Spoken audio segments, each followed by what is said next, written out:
Welcome, Arsene. Thank you for joining us, and I can't tell you how excited I am genuinely about this opportunity.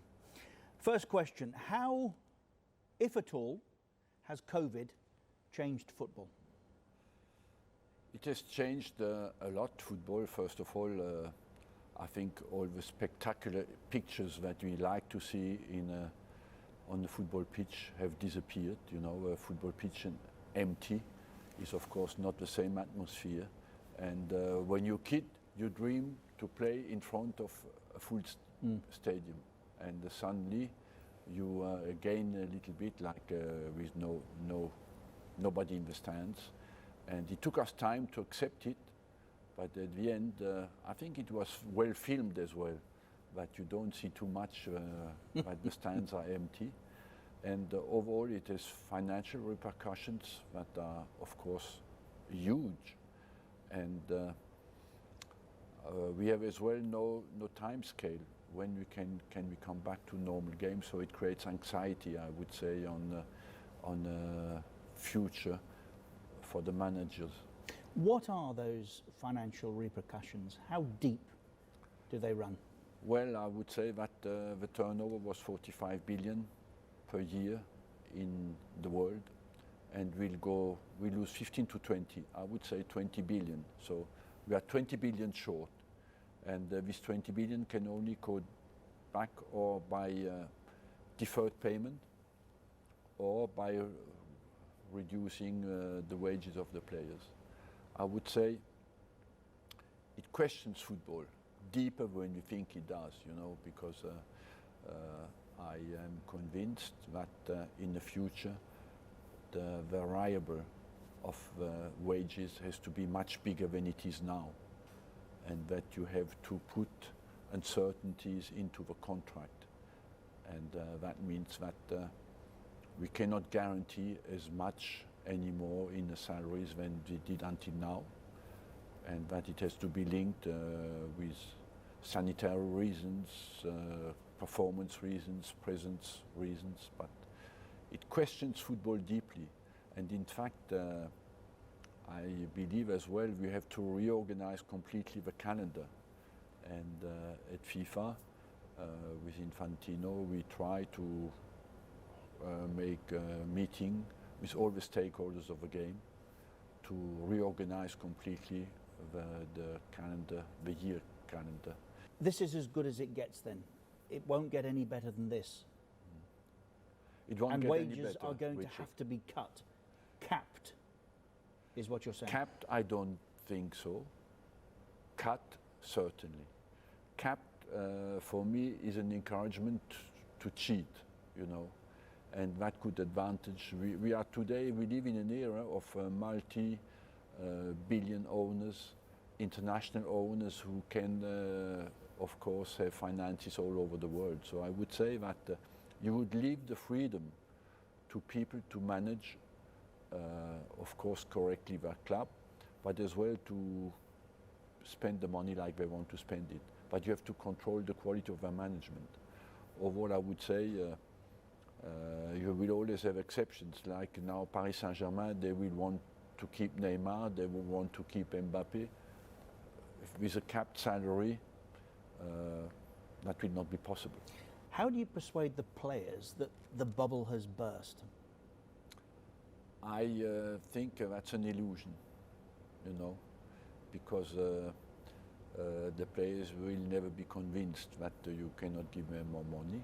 And I think rightly so. When I always, you fight as well that you get your players are well paid, but we have to be realistic. You can only spend the money you have, and in the future, you will have to plan certainly that what was guaranteed before will more down to variable, and the variable might to be linked with sanitary reasons. On the subject of being reckless, I read a line this past weekend from Juan Laporte, former president of Barcelona, who's pitching to take that same job again. He talks about Barcelona these days being the $3 billion club, $1 billion in revenue, $1 billion in expenses, and $1 billion in debt. That's just unsustainable, isn't it? It's unsustainable, yes. Apart from the fact that this clubs are so big, but even politics cannot let them down, you know. And what are you saying, that they are protected by nation states? I think so. Do you see Real Madrid or Barcelona going under tomorrow? No. Barcelona certainly no, because they represent Catalonia. And every player was born in Catalonia dreams to play for Barcelona. So, but still, well, you are right. It's unacceptable that clubs have that kind of deficit. You know, it's not acceptable, and I think even in the future, the citizens will revolt against us, because we live in a privileged world. And I was criticized for spending only the money I had. But because success is so important to people, they don't mind do you bankrupt the club or not, they just want the big players. How hurt were you by the criticism that came during the last 5 years of your tenure? Well, of course, I'm like everybody. I like to think I prefer to be loved than to be hated. But that's both of us, but I understand where you're coming from. But there's something bigger than that, Richard, is that you want to do what is right, you know. And do you think you got it right?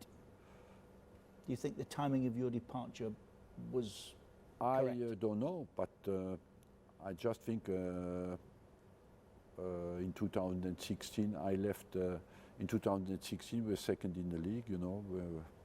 We were beaten by Leicester, but you see now Leicester is still again there in the top four, and they had a fantastic football team, and they were in front of everybody else as well. So in some ways, do you feel vindicated? I'm not going to say you get pleasure, because that would be wrong. You're an Arsenal fan, but do you feel vindicated by what you were doing? No, look, it's quite simple. I left. When I arrived, I built a training ground. We bought a training ground, a land, I built a training ground. Whole Europe, that was 99, came to watch our training ground, to build new training grounds, because it was a permanent visit at our training ground. And of course, after people build, they went even bigger and better, yes. And what is normal. And we built a stadium because it cost us over £400 million, and we had to pay it back. So despite that, I think we remained 20 consecutive years in the top four in the Champions League. We finished 3 times first, 5 times second, 6 times third, 6 times fourth, you know. And I wish that in the next 20 years, Arsenal finished 20 consecutive years in the Champions League and in the top four. And after, of course, people get used to it and they want always more, what I accept. But I think as well, people have really worked in football. No, but the most difficult thing is consistency. Consistency with the quality. And when you have the exceptional players, they win you the championships, you know. But to be consistent, for me, is the most difficult thing. We see it now. Gerard Houllier, very good friend of yours, who you said was often the motivating factor in keeping the relationship as warm as it was, because you were a bad loser. Yes. So a lot of what we saw actually was just drama above the surface. Was that the case with Mourinho and Ferguson, or not? Did you have a dislike of either one? No, no, there was tensions there most of the time, because for statements, or sometimes with Ferguson was more because it was head-to-head, you know. But there was some periods where it was very tense. But overall, time heals, you know, time heals. Is tense another word for dislike? Was it a genuine dislike? Yeah, it's more when you're in a competition, it's you or him, you know. And as a club, it's Arsenal or Man United. So, of course, we had as well some tense games. You remember me standing in a stand, or we lost the 50. Wonderful. We lost and you knew where you were going, didn't you? You knew that moment was there for you to make the match. We lost the 50th game at Man United in a very controversial situation, and of course that the Pizzagate helped as well. You know, it's all kind of things where that created some bad feelings. But time helps, you know, to heal it. And when you meet each other again, and you respect. At the end of the day, you respect your opponents. I think if we, as managers, we do not respect our opponents, how can it happen with the players? Mm. But that was more born of competition. With Mourinho, did it get personal? At some stage, yes, but it's as well. I never gave it too much importance, you know, because I think at the end of the day, I always I think I could take a bigger distance with that and focused on my club and do what I thought was right for my club. And you have good periods, we have less good periods, and every manager goes through that. You know, if some of us had found the magic wand to win every single game, we would know about it. We all experience win and defeat, and that's part of it. And still, it's all, when you think back at the teams where you won with, you always realize that you had exceptional players and very intelligent players. What qualifies an individual to become a super coach? I would say, first of all, to be true to himself and reflect the personality of the team, reflects the personality of the players. So you must first have a personality. And as well, I would say you must have a clear idea of what you want to do and how you want to play. Be capable to transform that into concrete and clear way to do it for the team, and as well be capable to obtain it from the team. Does a super coach have to have won something? And the reason I ask that is that Pochettino has probably elevated himself into that bracket by taking Paris, but he hasn't won anything. Not yet. He will win something this year, maybe, and I would say at some stage, for your own belief, it is important, you know. And so overall, I would say that your reputation comes from the credibility you have with your players, but as well from the fact that you can win championships or cups. That's part of it. So has Guardiola been privileged to have coached in the places that he has? Guardiola has been privileged to start at Barcelona, but as well you have to say that he has shown in these places that he has a capacity to manage these clubs, you know, so you have to give him credit for having shown that he had the level to be where he is, and even strengthened his position. Today he's a worldwide recognized manager, and I must say you respect him as well because he has his ideas and stick with his ideas. That's what I told you before. He has a way to behave and a way that reflects his personality. How then did you know that Fabregas was going to be as good as he became at 17? Fabregas had, first of all, a special vision that you cannot give to anybody anymore. You can give it before 17, at 17, 18, 19, it's done.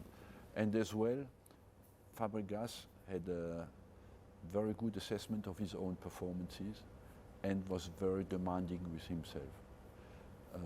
When you ask him, what do you think you played yesterday? I was rubbish. You know, it was always very hard because the top players have a fair assessment of their performances by being rather harsh with themselves. But as well, knowing that in football, which is like in life basically, is that I met so many people, you know, that I came to the conclusion many people arrive to a very good level early in life, and after that they don't move too much. Only a very, very, very few people do go as far as they can, and they do absolutely everything to go as far as they can. And today, you know, I meet players. My first players are 65 now. So they have a look at their life, and I ask always, do you think I could have done better? Believe me, 95% tell me yes. Do they?